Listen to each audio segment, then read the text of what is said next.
महाराज जी, 2 साल पहले तक मैं जुआ, सट्टा खेलना, शराब पीना, सिगरेट पीना व अन्य व्यभिचार में लिप्त था। एक दिन धर्मपत्नी ने कहा कि एक पीले वाले कपड़े वाले बाबा जी हैं, उनको सुनती हूँ। पूरा फंस गए। सब पीला बंद करवा के ये पीला शुरू कर, राधा राधा। उन्होंने कहा कि माँ बाप से अलग रहना पाप है, उनकी सेवा ही सब कुछ है। ऐसा कुछ वीडियो देखा, उस पे कुछ विचार के बाद सब छोड़ के हम माता पिता के पास घर आ गए।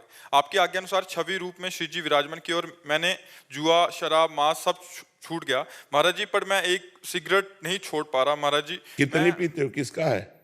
कितनी पीते हो? महाराज जी 10 दिन में एक पे आ गया। 10 दिन में एक पे आ गए। अपने आप घृणा हो जाए आपको, अपने आप छोड़। महाराज जी वो सेवा करता हूँ तो मेरे को पाखंड लगता है कि वो एक तरफ वो कर रहा हूँ और एक तरफ वो। अब आ गए हो लाइन पे। जब मन घृणा कर जाए तो बस मत पीना। ऐसे आपको घृणा हो जाएगी, यार मैं गंदा काम करता हूँ, भगवान की भी पूजा करता हूँ। अपने आप ठीक हो जाओगे। पूजा नहीं छोड़ना, वो अपने आप छूट जाएगा। ठीक है, वो अपने आप छूट जाएगा। आपको इतनी घृणा होगी कि अगली बार आप खुद कहोगे कि मैं छोड़ चुका हूँ। आप तो बहुत छोड़ चुके। जब बहुत सी गंदी बातें छोड़कर अब कहते हो 10 दिन में एक सिगरेट, ऐसा बोला ना? हाँ हाँ, बिल्कुल नहीं, ठीक हो जाओगे, बिल्कुल बिल्कुल छोड़ दो। हाँ, बहुत अच्छे हो और धन्यवाद है। आप अपना जीवन सुधार रहे हो, आप सुखी रहो, आप स्वस्थ रहो, आप इसी जन्म में भगवान की तरफ बढ़ो, यही हमारी लालसा है। महाराज जी जो अभी तक कर्म बन गए हैं वो कभी ये जो कर्म कर रहे हो ना, नाम जप, ये सब भस्म कर देगा। ये सब भगवान के नाम में अपार सामर्थ्य है। नाम संकीर्तनम यस्य सर्व पाप प्रणाशनम, सारे पापों का नाश कर देगा। पर ये तभी लागू होता है जब अबलो नशानी अब ना नशे हो, आज तक किया अब नहीं करूंगा, तो नाम पीछे सफाया कर देगा। और जो अब भी करते जाते हैं तो फिर प्लस होता जाता है, फिर सफाया नहीं होता। अब लो नशानी अब ना नशे हो, आज तक किया अब नहीं करूंगा, अब नाम सफाया कर देगा पीछे के पापों का, वो तुम्हें नहीं भोगना पड़ेगा। ठीक है, नाम जप करो। नीलम जी गुरुग्राम से। राधे राधे महाराज जी, आपके चरणों में कोटि कोटि प्रणाम।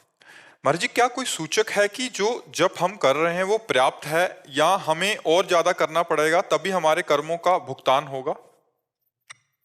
जब श्वास श्वास में भगवान का महामहिमा में नाम चलने लगेगा, असत चिंतन बंद हो जाएगा, जो पाप आचरण है वो बंद हो जाएंगे, तब समझो अब पर्याप्त है। तब समझो अब पर्याप्त है। हमारे जीवन मुक्त होने के लिए पर्याप्त स्थिति आ गई है। और जब तक ये नहीं है तब तक पर्याप्त नहीं। दुर्वासना मम सदा परिकर्षयन्ति, दुर्वासना सदा हमको खींच रही है। मन इंद्रियां भोगों में जा रही हैं, भगवान का विस्मरण है तो नरक जाने के लिए पर्याप्त है। इंद्रियां कब्जे में है, मन पाप का चिंतन नहीं करता, शरीर से पाप आचरण नहीं होता, हर श्वास भगवान का चिंतन चल रहा है, मुक्त होने के लिए पर्याप्त है, भगवत प्राप्ति के लिए पर्याप्त है। आप लगे रहिए, निश्चित भगवत प्राप्ति हो जाएगी। है कि जो इंसान हर मामले में चाहे जरूरी हो या ना हो अपनी प्रतिक्रिया देने के लिए तत्पर रहता है, वो अपनी ही इस आदत की अक्सर अपनों से ही टकराव की स्थिति पैदा कर लेता है। हर मामले में बेवजह अपनी प्रतिक्रिया देने की ऐसी आदत से कैसे निपटा जाए? नाम जब हम नाम में चिंतन लगाएंगे तो वो चिंतन हमको ऐसा पावर देगा कि हम व्यर्थ में क्यों बोले किसी से।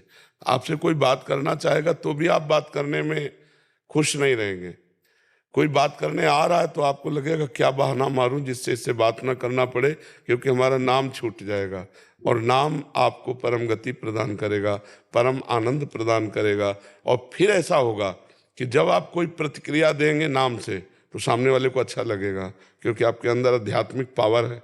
उससे जब देंगे तो उसका मंगल होगा, उसका हृदय शीतल होगा। इसलिए नाम जप कीजिए।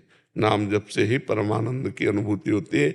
आहार ठीक कीजिए, आहार में कोई गंदा आहार नहीं होना चाहिए। पेय ठीक कीजिए, पेय पदार्थ में कोई गंदे पदार्थ नहीं होने चाहिए। और नाम जप कीजिए, बहुत आनंद मिलेगा, बहुत शांति मिलेगी आपको। अजय वीर सिंह जी। राधे राधे महाराज जी, आपके चरणों में कोटि कोटि प्रणाम। महाराज जी, ये कह रहे हैं कि एक संगठन से जुड़े हैं जहां लवारिस शवों का अंतिम संस्कार करना मतलब इनका मुख्य रहता है। महाराज जी, ये कह रहे हैं कि काफी शवों का जब ये अंतिम संस्कार करते हैं तो जब घर आते हैं तो फिर बिना नहाए धोए हाथ पैर धो लेते हैं तो सो जाते हैं। कह रहे कि ऐसे में ठीक है या नहीं है? नहीं। इनके साथी भी ऐसे हैं। हाँ, नहीं, कपड़े सहित स्नान करो। जब घर आओ तो वो जो कपड़े ड्यूटी में पहन के गए थे वो धोने को डाल दो और स्नान करो, नवीन कपड़े पहनो, फिर शयन करो। वो शव के स्पर्श किए हुए कपड़े से तुम्हारी फिर बुद्धि ठीक नहीं रहेगी। किसका प्रश्न है? हाँ, ठीक नहीं है। संस्कार करो शवों का, आपको जो सेवा मिले वो करो, लेकिन वो वर्दी अलग रखो। कह रहे रात को आते हैं, थक जाते हैं, फिर अगर आपको धोने का नहीं है तो अलग कमरे में टांग दो, और जब सुबह जाओ तो वो पहन लो, पवित्र कपड़े हटा दो। अपवित्र पहन वो अपवित्र माने जाते हैं। सचल स्नान करना चाहिए, शव के साथ जाने के बाद वस्त्र सहित स्नान करके घर आना चाहिए। तो आप स्नान ना करें, आपकी रोज की ड्यूटी है, तो कपड़े उतार दिए, हाथ पैर धो लिए, आचमन कर लिया, जल छिड़क लिया, पर वो कपड़े पहन करके नहीं शयन करना जो शव की सेवा में लगा है। नहीं, उचित तो यह है कि आजकल गीजर की व्यवस्था है, 5 मिनट में स्नान कर लीजिए, वो कपड़े पानी से निकाल के रख दो, 2-3 जोड़ी कपड़े रखो, ऐसी व्यवस्था कर लो और नाम जप करो। ठीक है जी। रुचिका जी कश्मीर से। राधे राधे महाराज जी, आपके चरणों में कोटि कोटि प्रणाम। महाराज जी, आपने मेरी जिंदगी की राह ही बदल दी। पूजा पाठ तो शुरू से ही जीवन में था, लेकिन मैं जैसे एक भूल भुलैया में भटक रही थी, आपने संभाल के रास्ता दिखा दिया।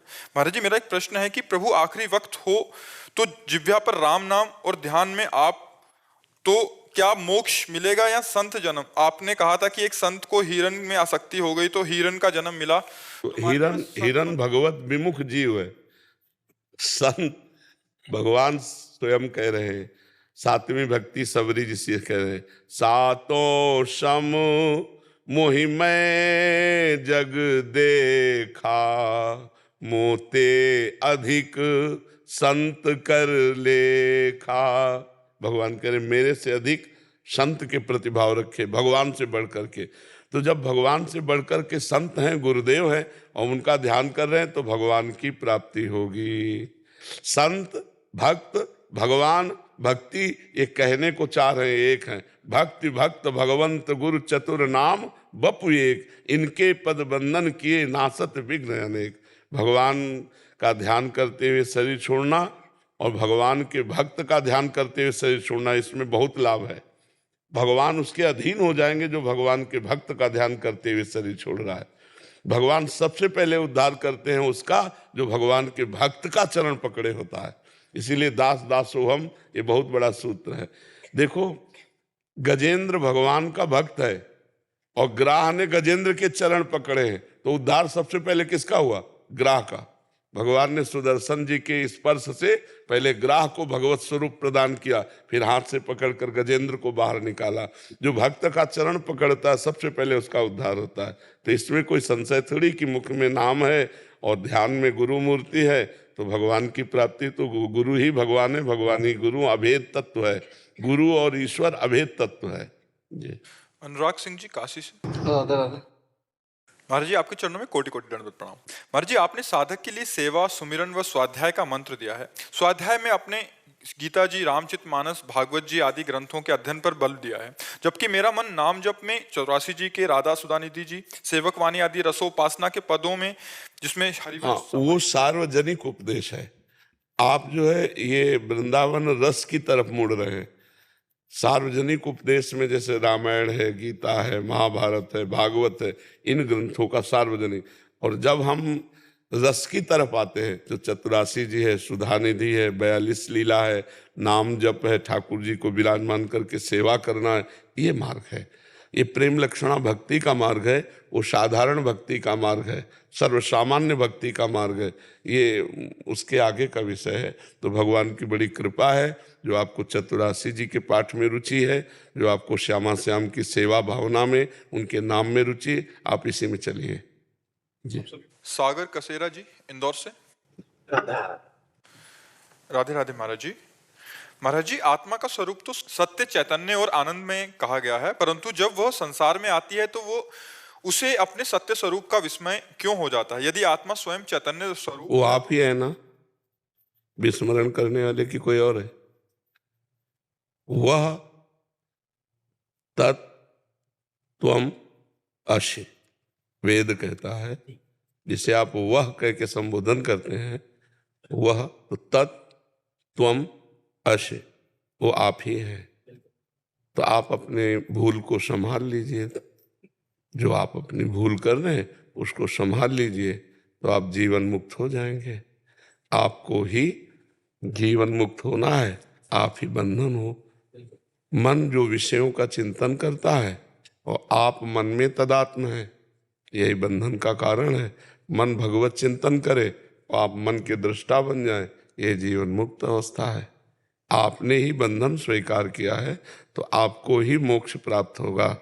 आप अपने बंधन को तोड़िए, यद्यपि वो कभी नहीं बंधा। जड़ चेतन ही ग्रंथि पड़ गई, यद्यपि मृषा छूटत कठिनाई। यद्यपि मृषा, झूठी बात है कि सच्चिदानंद कभी प्रकृति से बांधा नहीं जा सकता। जड़ और चैतन्य की गांठी नहीं पड़ सकती, पर वो पड़ गई क्योंकि हमने स्वीकार किया है। तो अब छूटत कठिनाई, अब छूटने में बड़ी कठिनता लग रही क्योंकि हमने अपने को पुरुष मान लिया, मनुष्य मान लिया और मन और इंद्रियों के द्वारा भोगों को भोगने लगे। तो अब अपने चैतन्य घन स्वरूप को भूल गए। अब साधना करनी पड़ेगी। साधना से अंतःकरण पवित्र होगा, बुद्धि शुद्ध होगी, तब फिर स्मृति जागृत होगी। जैसे संपूर्ण गीता जी सुनने के बाद अर्जुन को स्मृति प्राप्त हुई।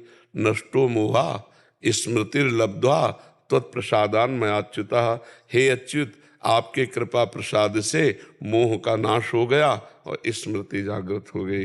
ये स्मृति जो विस्मृति के गर्त में चली गई, अब साधना के द्वारा उसे उठाना पड़ेगा। वो जहाँ जागृत होगी तो अपने आप आ जाएगा, हम ब्रह्मास्मि, मैं ब्रह्म हूँ, खत्म हो जाएगा।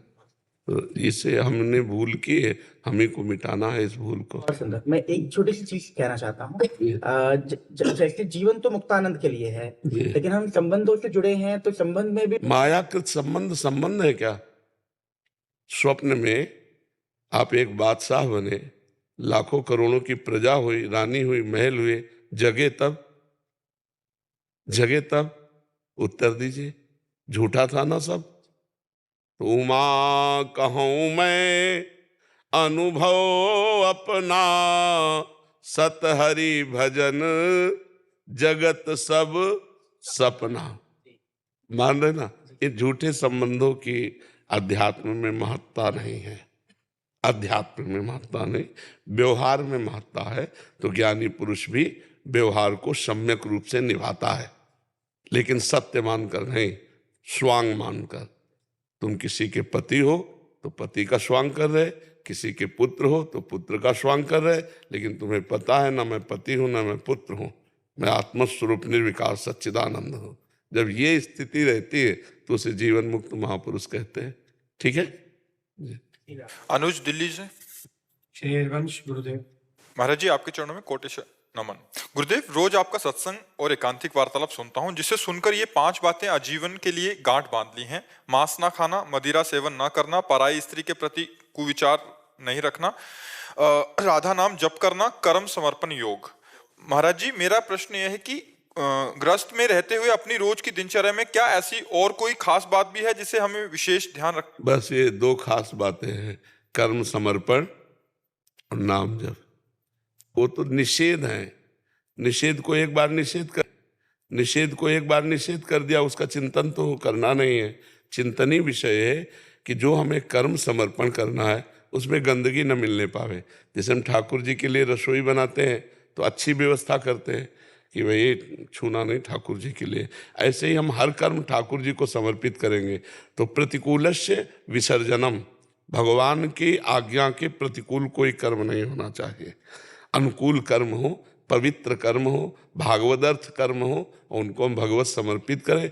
और कर्म करते करते मामनुस्मर, भगवान का स्मरण कर, कर्म कर रहे हैं राधा राधा, भगवत स्मरण कर रहे हैं, भगवत समर्पित कर रहे हैं, इसी से भगवत प्राप्ति हो जाएगी।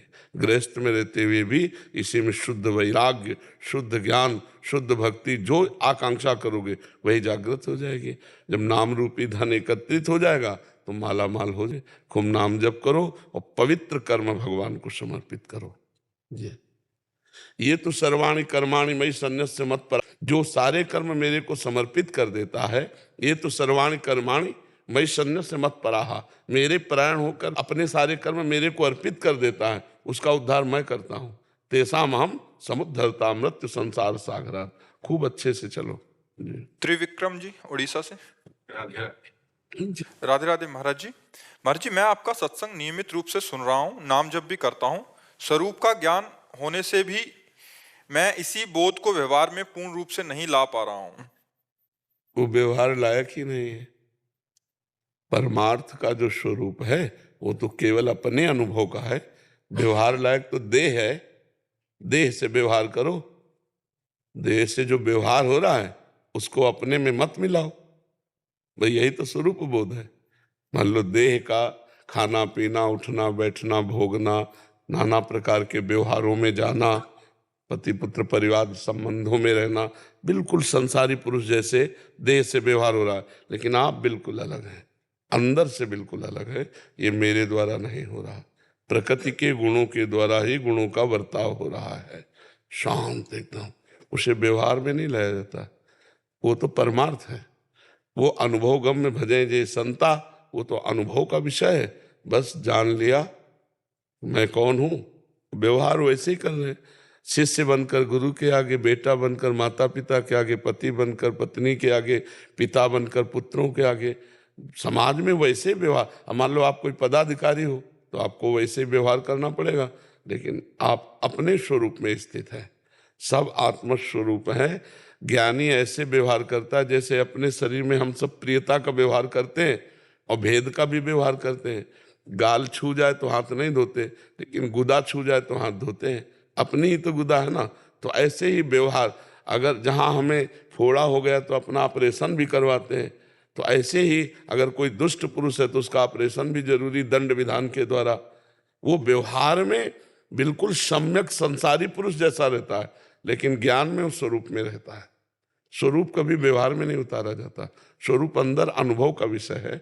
हमने जान, जैसे 4 घंटे के लिए कोई राजा रानी बने पैसा के लिए नाटक में, तो उसको प्रतिपल याद रहता है मैं रानी नहीं हूं, मैं अमुक हूं। केवल 4 घंटे के लिए राजा बना हूं या रानी बने हूं।